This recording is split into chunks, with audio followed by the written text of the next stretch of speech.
Bienvenue dans le podcast À pleines dents. Je suis Laura, votre hôte, et je suis ravie de vous accueillir dans ce voyage inspirant à travers les hauts et les bas de ma vie. Chaque mois, seul ou accompagné de proches, je vous partagerai une partie de mon histoire. Avant l'âge de 15 ans, j'ai traversé 2 batailles contre le cancer. Si j'ai survécu, les traitements lourds m'ont laissé des traces indélébiles. Pour tenter de vaincre mon second cancer, les médecins ont pris la décision radicale de me retirer la mâchoire supérieure gauche. Malgré cette épreuve, je continue de croquer la vie à pleines dents, d'où le nom du podcast À pleines dents. Un clin d'œil à ma résilience face à l'adversité. Chaque mois, je vous dévoilerai comment j'ai réussi à cultiver la confiance en moi et à aborder l'avenir avec optimisme et détermination, malgré les défis qui se sont dressés sur mon chemin. J'espère que mon parcours pourra inspirer ceux qui traversent des épreuves similaires et encourager chacun à croire en ses capacités. Si vous appréciez ce podcast, n'hésitez pas à vous abonner pour ne manquer aucun épisode. Vous pouvez également le partager et le noter sur votre plateforme d'écoute. Vous pouvez également me retrouver sur Instagram sous le nom de Laura_ba à pleines dents. Merci de me rejoindre dans cette aventure et de partager ce moment avec moi. Bienvenue à toutes et à tous sur le podcast À pleines dents. Je suis Laura, votre hôtesse, et je suis ravie de vous accueillir pour ce 7e épisode. Le thème de celui-ci sera mes voyages à l'étranger, plutôt ma vie à l'étranger. J'ai vécu, comme vous le savez, 1 an en Autriche, à Salzbourg, et ensuite presque 3 ans en République tchèque, à Prague. Donc c'est quelque chose qui est vraiment important pour moi, mais je vais développer un peu plus ça dans l'épisode. Pourquoi partir à l'étranger? Et toute seule? C'est un choix qui m'importait beaucoup de partir à l'étranger pour approfondir mon apprentissage de l'anglais. J'avais pas un bon niveau à l'école, même en grandissant, malgré, ma famille, à Londres, enfin voilà, j'arrivais pas à développer, mon anglais, et en fait, partir seule, ça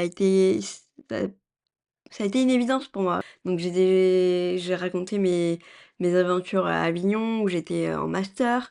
Mais en fait, depuis très longtemps, depuis le lycée, j'aime bien, faire des choses par moi-même. J'ai commencé par aller au cinéma toute seule, puis, aller, au restaurant toute seule, aller à des concerts, aller à un festival toute seule de musique.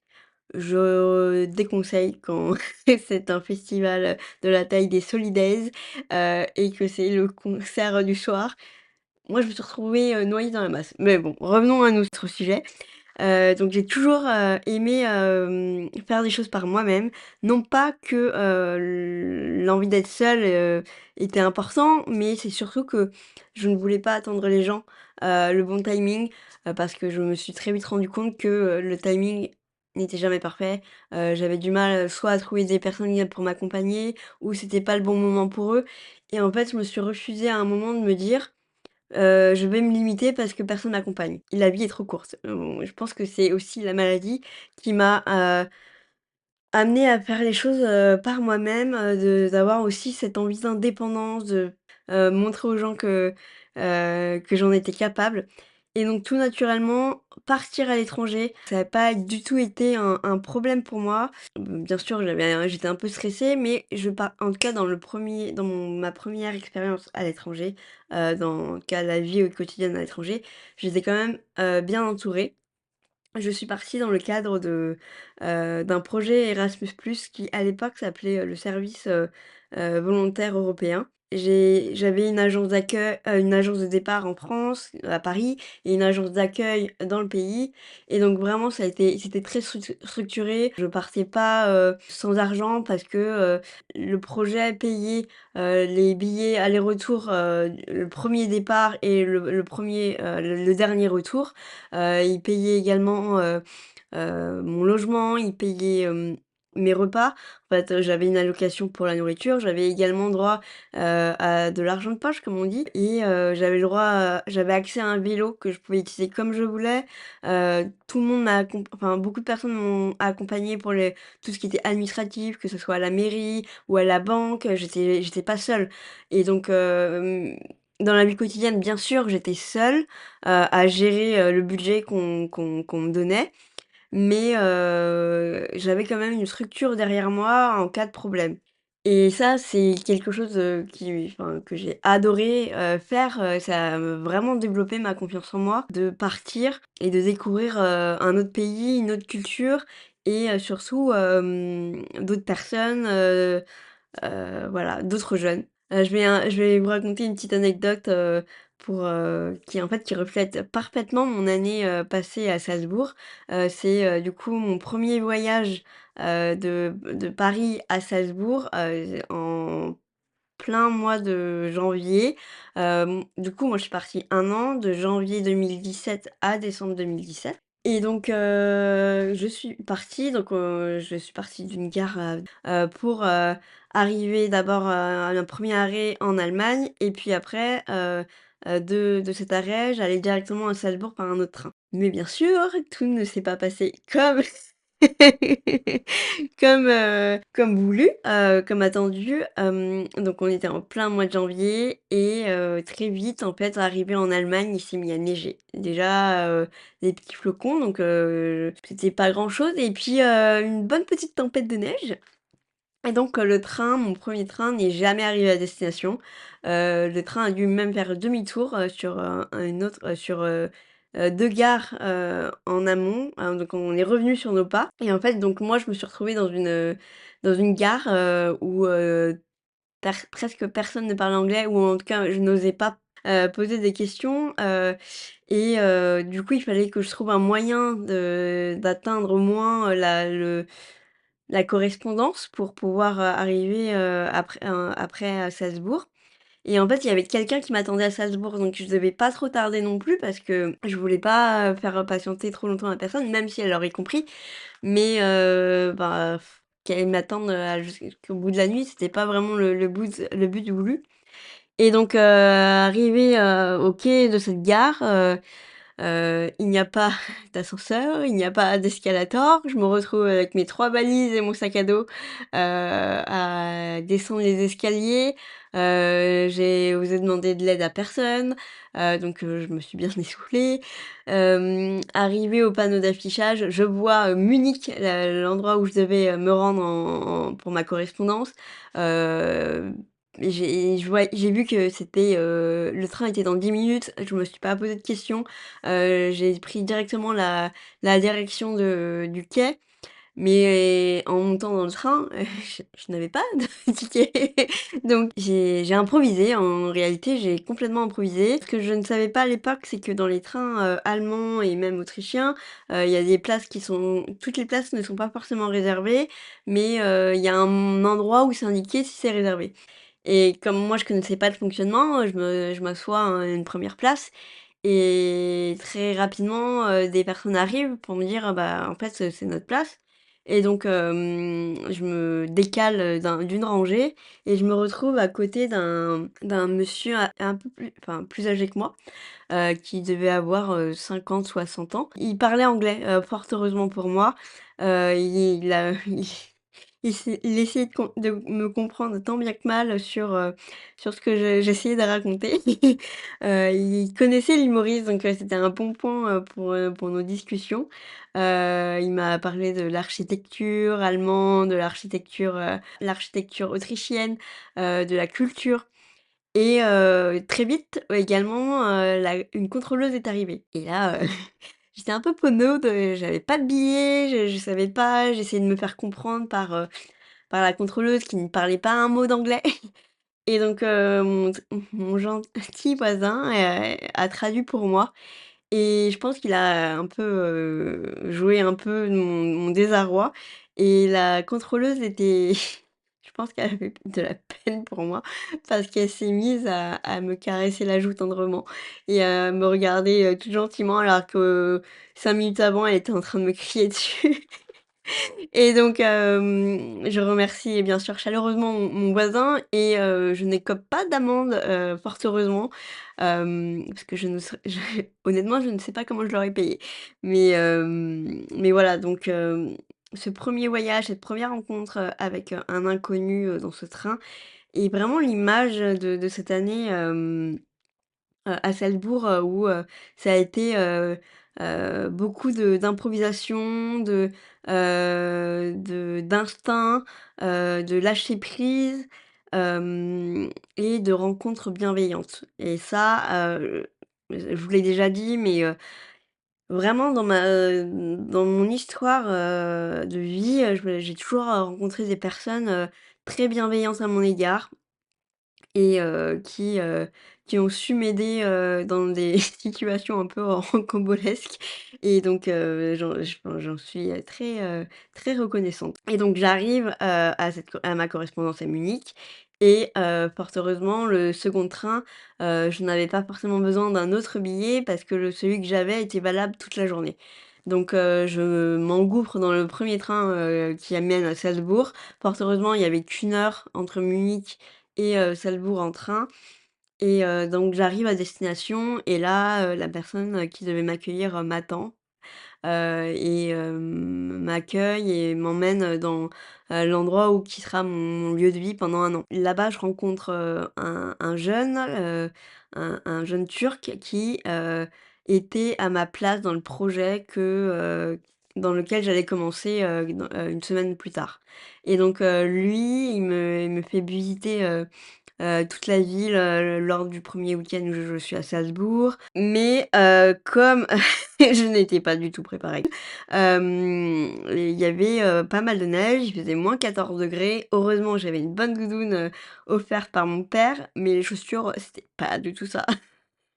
Donc le premier achat que j'ai fait, à Salzbourg, ce sont des bottes, fourrées, qui étaient très résistantes, à la neige, mais également au sel parce que, bah, le sel abîme, rapidement les chaussures et donc voilà, donc ça c'est ma première re me mes premières expériences un peu à Salzbourg et je me rappelle aussi en arrivant à Salzbourg, en tout cas dans le lieu de vie où j'étais, c'était une maison, des étudiants, c'était une sorte de CTU autrichienne qui était tout à côté de la gare, donc ça, c'était très pratique et donc il y avait, plein de jeunes, qui venaient, donc pour des projets européens comme moi, de service volontariat et également qui venaient étudier à Salzbourg, donc là-bas, j'ai rencontré des Français, des Italiens, des Espagnols, des Suédois, des Ukrainiens, des Russes.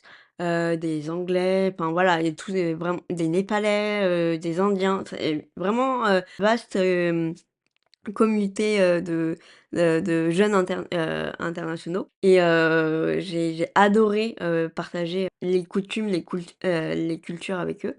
Mais donc ce premier soir où j'arrive, je suis claquée, mais vraiment, je pense que, j'ai à peine mangé, il y a quelques jeunes qui me disent: «Oui, on va faire une soirée pour, telle raison», je vais dans ma chambre, j'attends 1 heure et je vois qu'il y a personne qui vient, alors, je me mets au lit, quoi et c'est je crois, j donc je suis arrivée, il était 19 heures et c'est vers 22 heures où il tape à ma porte pour, savoir, si je veux les rejoindre.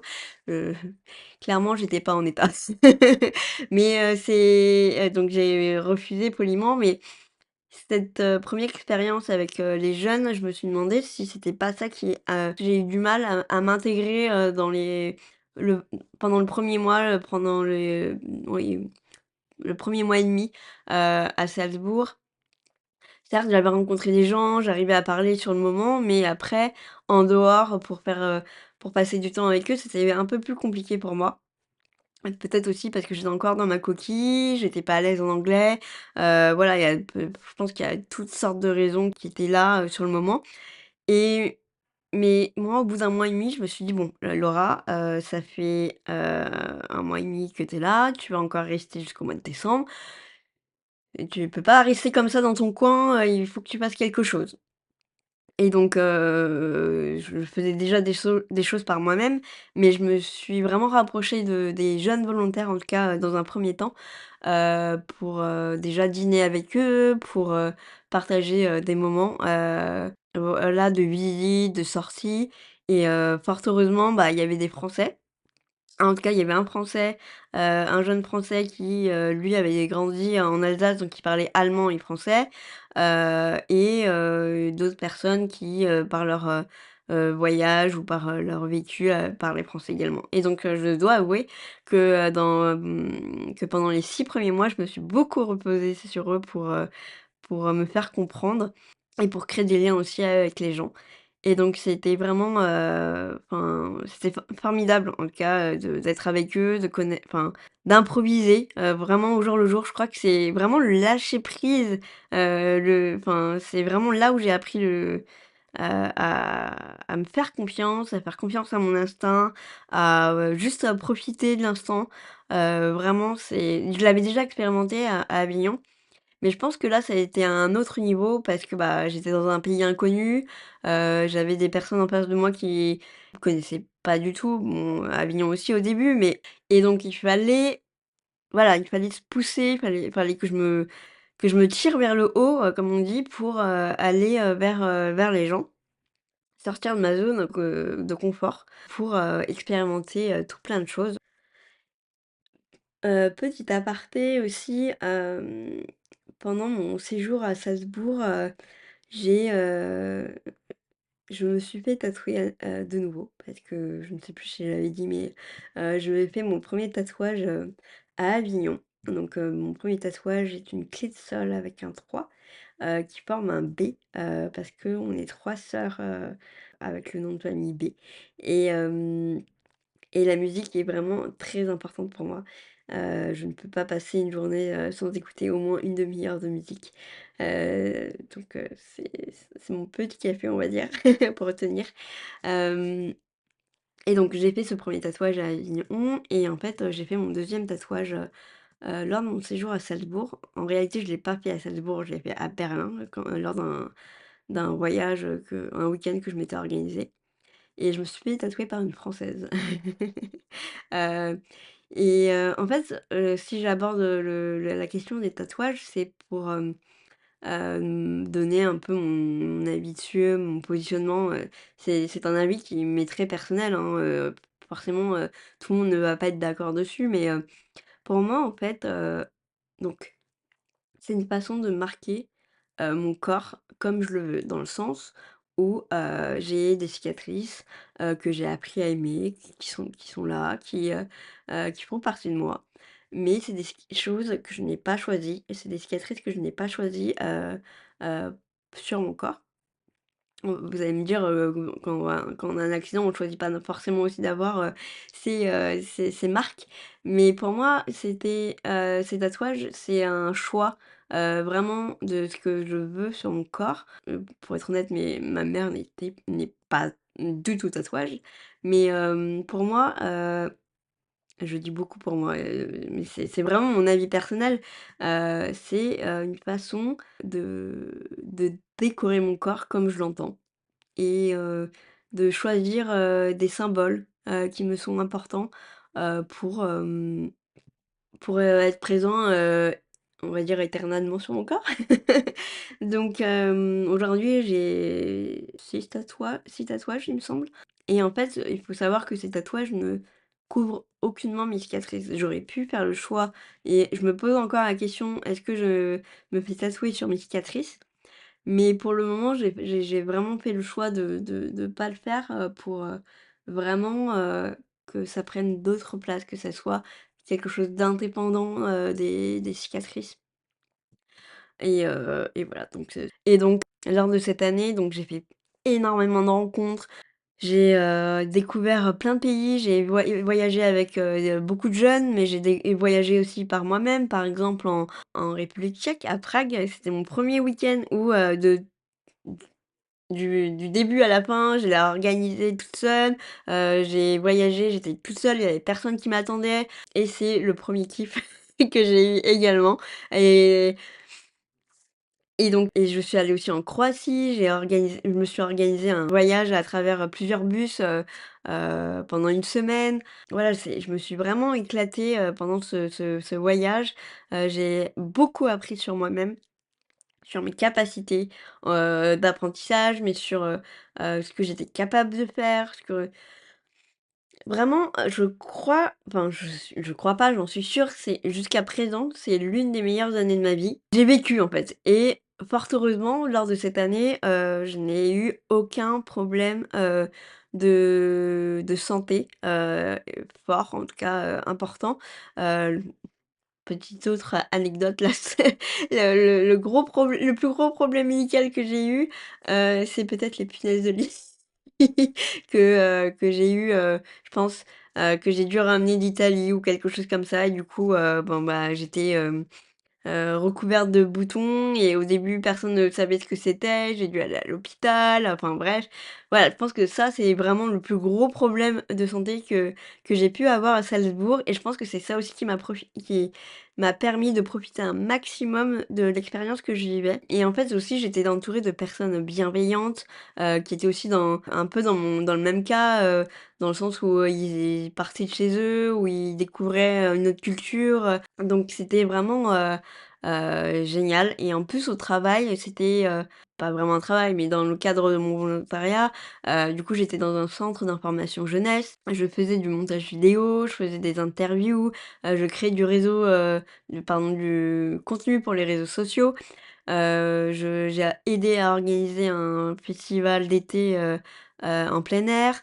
J'ai aidé à la programmation, mais aussi à la logistique sur place. J'ai aidé mes collègues, dans l'organisation de leurs workshops. Enfin voilà, j'ai vraiment travaillé avec des personnes qui étaient à mon écoute. En même temps, c'est le but du projet, d'aider la personne qui est sur place à progresser dans ses compétences, mais aussi à en développer d'autres, j'ai vraiment profité un maximum de cette année-là et en fait, je pense que ça s'est vraiment, ressenti sur, tout mon être, c'est drôle de dire ça, mais, j'ai je pense que, même moi, je pense que je me serais pas enfin, si on m'avait dit que j'aurais été comme ça à la fin de l'année, à la fin de cette expérience, j'aurais jamais cru, ça possible et je pense que cette confiance en moi a permis un déclic ou, en tout cas enlever une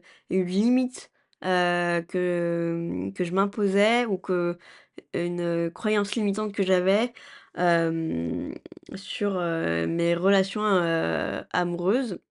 Enfin sur, ma vie sentimentale, parce que jusqu'à présent, j'avais eu des coups de cœur, j'avais eu des choses, mais, jamais vraiment, de, réciprocité, dans ces attirances et du coup, je pense que comme je me sentais bien dans ma peau, comme je me sentais, confiante, heu bah, j'ai commencé à avoir une vie sentimentale, à Salzbourg. Donc, je vais pas, trop en parler parce que je reste quand même très pudique sur le sujet, même, si, vous raconte beaucoup de détails de ma vie, mais, ce point-là, il reste quand même assez, difficile pour moi à l'aborder. Mais il me semblait important, de le dire, dans le podcast parce que, hem pour les personnes qui ont vécu un cancer jeune, qui ont vécu des transformations physiques, qui ont des différences, certes on est tous différents, mais qui, ont certaines personnes comme moi portent des différences, vraiment, voyantes.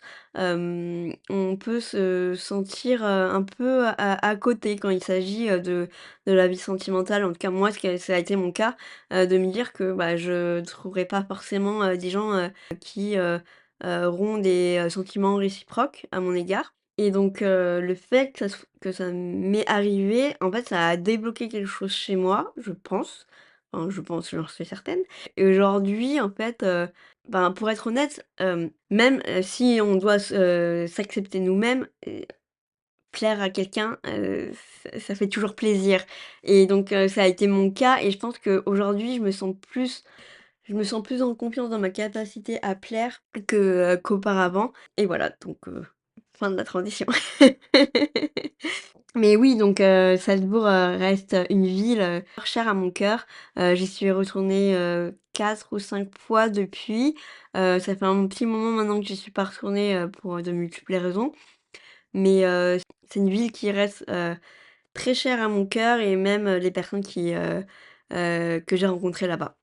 C'est quelque chose qui m'importait beaucoup de raconter, Et donc après, cette expérience à Salzbourg, je suis rentrée en France, chez moi, chez mes parents, pour, retravailler un peu avec eux et en fait, l'envie de repartir s'est fait, très vite ressentir. J'ai postulé un peu partout enfin, j'ai pas postulé en France d'abord, mais je me sentais pas à l'aise dans mes candidatures et je pense que ça s'est forcément ressenti et du coup, il y a pas eu d'emploi, pour moi, à ce moment-là.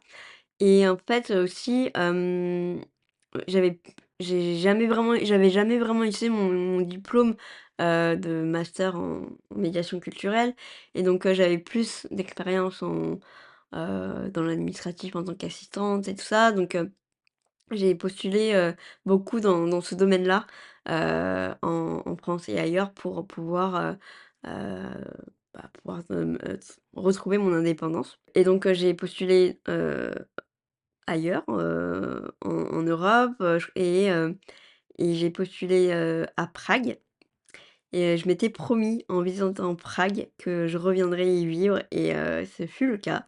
Donc j'ai, d'abord postulé pour un emploi, donc pour lequel j'ai été prise.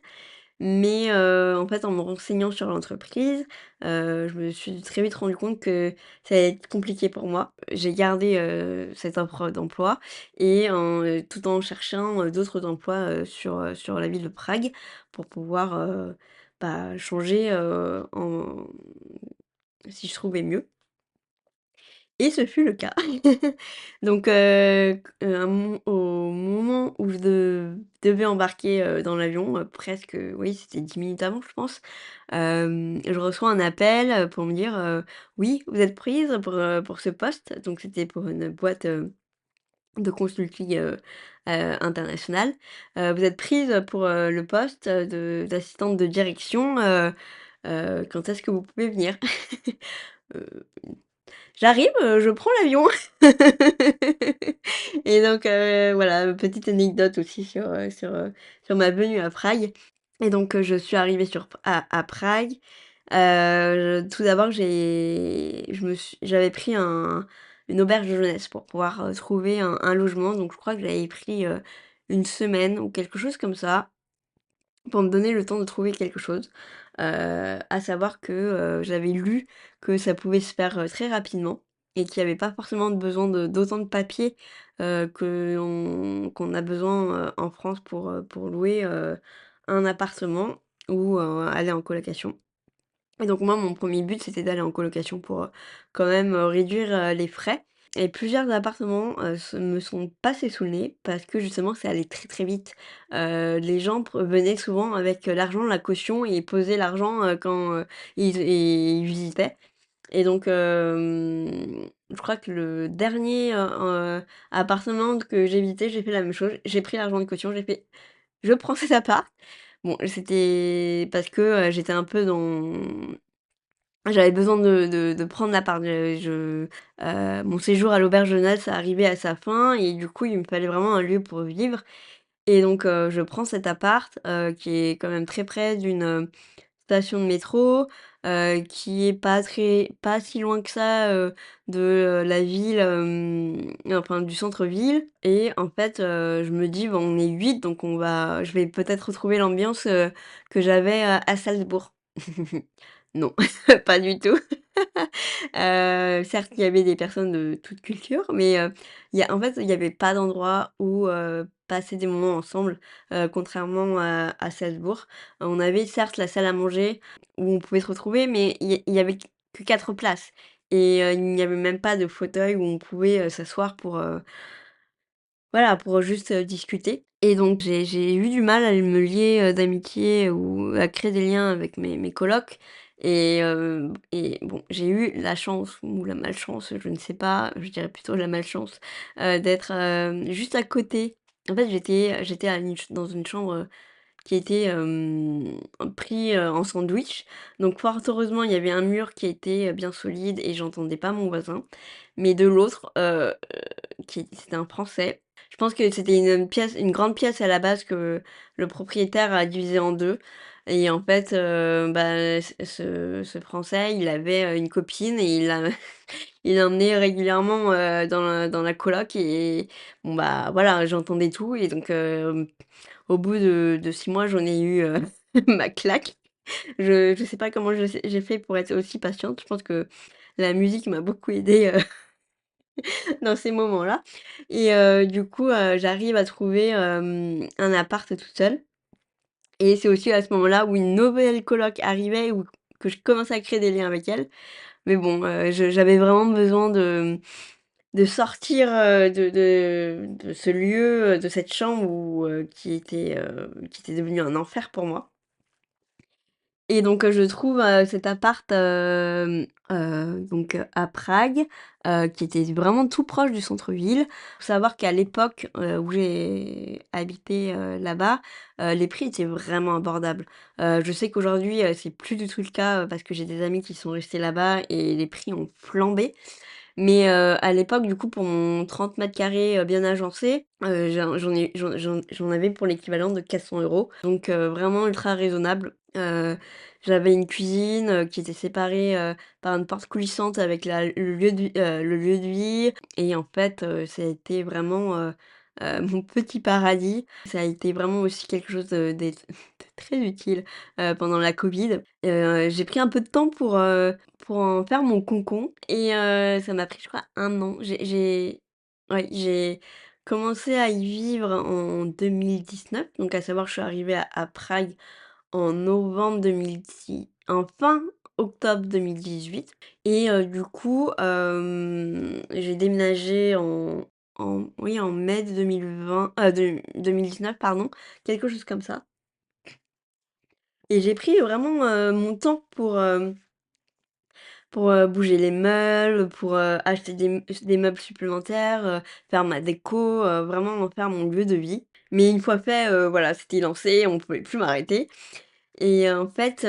donc j'avais cet emploi, d'assistante de direction et en fait, il était, en mode virtuel. En fait, j'avais pas compris au début, je pense que j'étais beaucoup naïve, qu'en fait, il y avait des emplois qui avaient été délocalisés à Prague et des emplois qui étaient à Paris, qui avaient été délocalisés, à Prague pour que ça soit moins cher et donc le projet dans lequel j'étais, c'était un peu en mode start-up au début, donc c'était très très sympathique. On a développé le projet, plus vite que, ce qu'on attendait, je crois qu'on a développé le projet, 120 la première année, un truc comme ça. On était 4 du coup au début et bon, non 3 en réalité et en fait, bah, nos compétences ont fait qu'on a pu, prendre, plus de, directeurs, dans notre projet pour pouvoir les aider et après embaucher, très rapidement, d'autres personnes et très vite en fait, bah, j'ai développé des liens avec mes collègues, bah, parce qu'on se voyait au quotidien, puis c'était facile de dialoguer avec eux. J'avais pas besoin de parler tchèque parce qu'on dans le projet, on parlait, français et anglais, donc c'était vraiment, plus facile pour moi, maintenant que je me débrouille en anglais et donc j'ai en tout cas, au début, ça a été, quelque chose, de très gratifiant pour moi de savoir aussi que je répondais aux attentes des directeurs, de mes supérieurs, enfin voilà. Et du coup, la covid est arrivée aussi très rapidement en 2020. Je me rappelle en plus, pour le coup, en janvier 2020, j'ai accueilli c'était janvier? Enfin, en tout cas, tout début, 2020, j'avais accueilli, des amis, de France, chez moi et du coup, une fois qu'elles sont parties, je crois que, le confinement a commencé, 3-4 jours après quoi donc à savoir que nous, en République tchèque, à Prague, en tout cas, le confinement a commencé une semaine avant la France donc c'est allé très, très rapidement et du coup, bah, pour le coup, j'ai dû, vivre dans cet appartement. Heureusement que j'étais toute seule parce que je ne sais pas comment j'aurais fait avec d'autres personnes, dans le sens où, j'avais très peur, mais vraiment très peur, de la covid. Je savais pas, quel effet, ça pouvait avoir sur moi, moi qui est rentrée dans la case, des personnes, fragiles des personnes sensibles. J'osais même pas, faire, de balades à l'extérieur pour vous dire. Quand je faisais livrer mes courses, je les laissais, hein, dans l'entrée, je crois, 30 minutes avant de les ramasser. Vraiment, j'étais, tétanisée par cette pandémie et j'avais même peur de faire, le vaccin quand il arrivait, donc ça a pris, j'ai un peu tardé avant de le faire. Reste à savoir si c'est ça ou, vraiment la Covid qui m'a causé des symptômes par la suite. Je m'en suis pas rendu compte au début parce que dans le sens où, à un moment, j'ai été très, très malade, mais comme je n'osais pas sortir, je ne sais pas si c'était, la Covid, que j'avais chopé et bon, avec le recul, je pense que c'était ça et j'ai développé, des symptômes comme, l'asthme. J'avais déjà fait de l'asthme infantile quand j'étais enfant et depuis, j'avais plus rien et là, j'avais des problèmes de respiration, je ne pouvais plus, marcher, comme je le faisais avant. Hem Donc j'étais enfermée H24, dans mon appartement, j'avais pas de terrasse ou de balcon. Bon, pas de terrasse parce que j'étais au troisième, mais pas de balcon. Heureusement, bah, j'avais une fenêtre donc je l'ouvrais, très régulièrement et ma fenêtre donnait, sur une cour, sur, plusieurs cours intérieures donc ça c'était, très, très sympathique. J'étais pas, face à un immeuble et j'étais du coup H24 aussi derrière, mon écran comme je le disais, pour que ce soit au niveau du travail, mais aussi au niveau de la vie sociale parce que, bah, c'est pas qu'on faisait des apéros, visio, des choses comme ça et je pense que ça a vraiment fragilisé mon œil qui était déjà pas très bien, mon œil gauche, qui a subi la radiothérapie et les brûlures et en fait, bah, du coup, je me suis pas rendu compte tout de suite, mais j'ai développé un ulcère, au niveau de l'œil. Donc c'est une sorte d'inflammation due à une lésion au niveau de en cas de pour moi de la cornée et du coup ça inflamme l'œil, l'œil rouge, enfin, difficulté à voir. Et donc, je crois que c'était en juin 2020 que ça m'est arrivé. J'ai commencé à m'en inquiéter en mai 2020. J'ai commencé par aller voir une ophtalmo qui parlait français, mais je pense qu'elle était plus, occupée à se vanter des mérites que vraiment regarder mon œil, pour être honnête. Et du coup, elle m'a juste donné une nouvelle prescription pour des lunettes.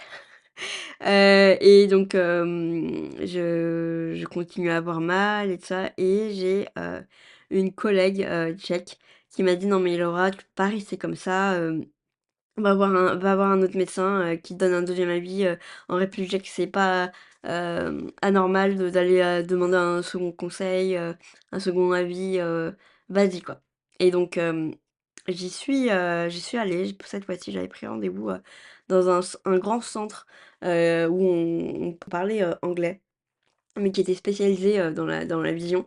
Et là, j'avais pris un bilan complet, j'avais payé un bilan complet pour, qu'on puisse me dire, ce que j'avais et je crois que c'est au bout du premier test, hein, même pas, que, le technicien, va voir, le médecin. Il lui dit: «Bah, qu'il y a quelque chose qui va pas» et effectivement, le médecin, me fait passer 2 autres tests, me fait patienter un peu et me convoque dans son bureau et me dit, «Malheureusement, on peut pas faire grand-chose pour vous, on n'est pas habilité, ce genre de problème, il faut que vous alliez, directement à l'hôpital» et je pense que les gens ont pitié de moi réellement ou en tout cas, ils sont très bienveillants envers moi et ce médecin, face à mon désarroi, en fait, elle a elle-même appelé, l'hôpital, pour qu'ils me prennent rapidement et en fait, j'ai eu le rendez-vous le lendemain matin, quoi donc elle m'a indiqué comment, en plus, me guider, dans l'hôpital, enfin vraiment, un amour et et donc je rentre chez moi et le lendemain, je vais à l'hôpital et là, le médecin me dit: «Oui, vous avez un ulcère au niveau de l'œil. Soit on fait une greffe de la cornée, soit on essaye par des gouttes, mais je vous préviens, par les gouttes, ça reviendra». et donc je suis un peu perdue à ce moment-là, donc j'appelle mes parents, ma famille, pour leur raconter un peu ce qui se passe. Je leur avais déjà dit que j'avais des problèmes au niveau des yeux, enfin de l'œil et que j'allais voir des médecins et donc là, toute ma famille s'inquiète pour moi et ils me demandent de rentrer en France pour que je puisse voir des spécialistes français pour que au moins j'ai toutes les informations, nécessaires. Et donc c'est ce que je fais, je prends l'avion dès le lendemain matin. En fait, ça s'est allé très, très rapidement et fort heureusement, hem, mon employeur a très vite compris, enfin mes supérieurs ont très vite compris que c'était important et de toute façon, ils avaient pas vraiment le choix dans le sens où soit je me faisais opérer et je me faisais arrêter, soit, je me faisais soigner autrement, mais dans tous les cas, je devais me faire arrêter, quoi. Et donc je rentre en France et on n'a même pas le temps de rentrer chez moi qu'on va directement dans les hôpitaux, parisiens, que la Fondation Rothschild, l'hôpital 15-20 et là, à l'hôpital 15-20, on me dit: «Oui, je vais vous soigner, on va faire, on va traiter ça par gouttes, enfin par pommade, par des choses». Donc fort heureusement, je n'ai pas été hospitalisée, mais je devais me rendre, d'abord, dans un premier temps, toutes les semaines à l'hôpital et puis après, toutes les 2 semaines. Donc je suis restée tout du long, en France. Les 2 premières semaines, j'avais pris des congés donc je travaillais pas et puis par la suite, quand mon œil allait un peu mieux, je mettais un un un bandeau de pirate et je me mettais à travailler derrière, l'écran. Et voilà, ça c'est, au bout d'un mois et demi, je crois que, mon œil était nickel et du coup je pouvais, rentrer, en République tchèque, à Prague. Mais ma famille m'a demandé si, c'était pas le moment justement de rentrer en voilà, d'être auprès des miens et avoir un suivi. Mais en fait, pour moi, j'avais pas fini mon expérience à l'étranger. Je voulais vraiment rester. Je me sentais bien, à Prague même, bah, là, en fait, quand je suis partie je suis partie, de Prague en France, on n'était plus forcément en confinement et du coup, j'avais un peu retrouvé ma vie sociale, à ressortir, à voir mes collègues, slash amis, à visiter la ville, à faire des voyages. Mais et du coup, pour moi, c'était inconcevable de revenir en France à ce moment-là et donc ça, c'était en 2020. Et en fait, peu à peu, au niveau du boulot, ça s'est dégradé, l'ambiance qu'on avait au début, n'était plus la même parce qu'on était plus 4, forcément, on était beaucoup plus nombreux. Hem, les responsabilités que j'avais, je les donnais à d'autres personnes parce que je pouvais pas tout gérer, parce qu'on me donnait aussi les les directeurs les plus coriaces, je dirais, les plus difficiles. Donc j'avais certes des directeurs qui étaient de véritables amours, et que, j'appréciais énormément. Mais, dès qu'il y avait un nouveau, managing director qui était un peu plus, difficile à gérer, on me le donnait parce que, bah, je savais, plus ou moins les gérer et voilà et au bout d'un moment, en fait, moi, j'ai eu besoin de repos de ces directeurs, pour être honnête, parce que c'est difficile de gérer au quotidien des personnes, bah, qui sont pas forcément, dans les mêmes valeurs que vous et donc et en fait, on m'a pas forcément écoutée à ce moment-là donc et en fait, je pense plus la covid, plus les problèmes de santé, j'ai tout un et puis surtout mon syndrome de l'imposteur, aussi de l'enfant, enfin de la petite fille modèle, qui savait pas dire non. J'ai eu un trop plein, mais vraiment un trop plein. Je pense que j'ai développé un burn-out. Au début, j'étais un peu, négative, ça s'est ressenti au niveau du boulot.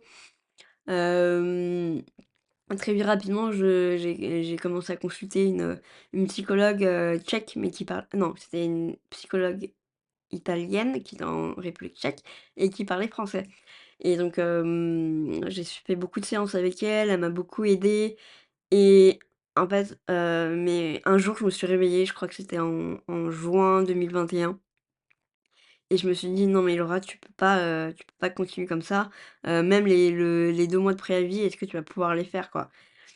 Et donc j'ai un peu procrastiné. En fait, je voulais pas, j'osais pas démissionner alors que j'avais quand même déjà, annoncé que je voulais partir, que je cherchais un autre emploi mais j'ai pas osé le faire. Je pense que je voulais à ce moment-là, je voulais pas sortir de ma zone de confort non plus et mais j'ai une amie, une collègue qui, elle connaissait le fonctionnement un peu de ce qu'il en était je sais pas si c'est qu'à Prague ou que voilà, mais en fait, elle m'a dit: «Laura, on est en fin de mois, si tu poses pas ta démission maintenant, et que tu attends le début du mois prochain, c'est pas 2 mois que tu vas faire de préavis, c'est 3 mois. Parce qu'ils vont prendre en compte ta démission qu'à la fin du mois. Donc si tu veux partir, c'est maintenant». Et je crois qu'elle m'a dit ça un samedi et je crois que le lundi, ou le mardi parce que le lundi mon supérieur était pas là. Le mardi, j'avais posé j'avais calé une réunion avec lui pour annoncer mon départ, parce que enfin voilà, je pouvais vraiment pas rester, j'en pouvais plus, c'était un trop plein pour moi et donc voilà, j'ai posé ma démission et je suis partie, début août. En fait, j'ai réussi à poser le reste de mes congés, en amont pour partir plus vite et voilà. Mais en réalité, je regrette pas du tout mon expérience à Prague, même si, ça s'est terminé, un peu difficilement, mais ça a été un peu dans la continuité de Salzbourg. En fait, je pense qu'il fallait vraiment cette expérience pour me dire, «Laura, il faut que tu fasses autre chose de ta vie», parce que en fait, le boulot que j'avais, dans cette boîte, me convenait pas forcément, en fait, parce que, l'administratif, tout ce qui était, gérer tout ça, on m'appelait même, la reine du Tetris pour vous dire, mais j'étais forte dedans, mais c'était pas forcément quelque chose que je voulais faire, que j'appréciais. J'étais douée, mais c'est pas, quelque chose que je me voyais faire, des années, je voulais un travail avec plus de sens, en fait. Et donc c'est dans ce but-là aussi que je suis rentrée en France pour pouvoir, trouver un travail qui me convienne, qui m'enrichisse, pour lequel je suis contente de me lever le matin. Et donc je rentre en France et cette expérience aussi à Prague m'a poussée à reprendre mes soins, à reprendre mes contrôles plutôt. Donc j'ai très vite contacté, l'hôpital dans lequel j'avais été soignée. Fort heureusement, ils m'ont répondu très vite. J'ai eu un rendez-vous, relativement, rapidement. En plus, ils font, ce qu'on appelle, la consultation à long terme. Donc c'est longtemps après, la maladie et chaque année, on fait le point, des examens à faire, aussi de l'état psychologique et physique, de l'ancienne personne malade. Hem Et du coup, bah, suite à ce rendez-vous-là, j'ai rendez-vous régulièrement, presque tous les 6 mois avec, une pneumologue pour mon asthme qui commence à se résorber, pas mal. Hem Avec une ORL pour, veiller à ce que ma bouche soit en saine, en bonne santé, et d'autres médecins, voilà, qui me suivent, assidûment. Et c'est aussi important pour moi, de notifier parce que, j'ai la chance, d'habiter en région parisienne, d'être relativement proche de Paris et en fait, j'ai fait le choix de ces praticiens, de ces praticiennes surtout. J'ai beaucoup de femmes médecins auprès de moi, parce que pour moi, je voulais être, entourée de personnes bienveillantes qui soient à mon écoute, qui écoutent mes besoins et qui m'aident en tout cas, à continuer à les voir, à continuer à me faire suivre régulièrement, à continuer à prendre soin de moi et c'était quelque chose de vraiment, important pour moi de choisir ces médecins. Et aussi, du coup, en 2022, j'ai commencé à avoir à nouveau une psychologue, parce que, bah, j'avais quelques soucis et même, maintenant je la garde, toujours même si j'ai résolu, la plupart, des soucis que j'avais à l'époque. Mais, ça me permet d'avoir quelqu'un à mon écoute et qui ne me juge pas forcément et qui m'aide à trouver des solutions, dans mes problèmes du quotidien, dans des plus gros problèmes et et c'est ça que c'est le sujet par lequel je voulais finir, c'est vraiment l'importance de prendre soin de soi. Déjà, quand on est une personne malade ou sensible ou fragile, mais aussi, tout à chacun. Vraiment important d'écouter son corps, son instinct, parce que souvent, le corps en réalité somatise, nos maux et ça je m'en suis rendu compte vraiment avec mon ulcère au niveau de l'œil. C'est vraiment au moment où, je suis pas bien dans l'environnement dans lequel je suis ou autre, où c'est une raison vraiment où j'ai un environnement de stress où, les ulcères reviennent. Parce que pardon, j'ai eu un premier ulcère à Prague, mais j'en ai eu, 3 autres, en France en 2023. Et donc vraiment quand je regarde, avec du recul, c'est, des, moments qui ont été vraiment, qui étaient vraiment difficiles pour moi. Déjà par l'ulcère, mais en amont par l'environnement dans lequel, j'évoluais. Et donc je veux vraiment finir par ça, de dire, en tout cas cet épisode, de dire qu'il faut prendre soin de vous, c'est la base, sans la santé malheureusement on n'est rien. La richesse, l'amour, les amis, si on est malade et cloué au fond de son lit, c'est un peu plus difficile de gérer toutes ces choses et donc écoutez-vous, écoutez votre corps, écoutez les symptômes, qui s'en dégagent et je vais clôturer par ça. Hem Peut-être cet épisode sera un peu plus court que les autres, mais voilà, je pense que j'ai dit l'essentiel. Si vous avez des questions, n'hésitez pas à me contacter sur mon compte Instagram, donc à pleines dents, tiré du bas, podcast, ou par mail, à pleines-dents.podcast@gmail.com. Je serai ravie de répondre à vos questions et en attendant, je vous dis, à très vite, prenez soin de vous et au mois prochain.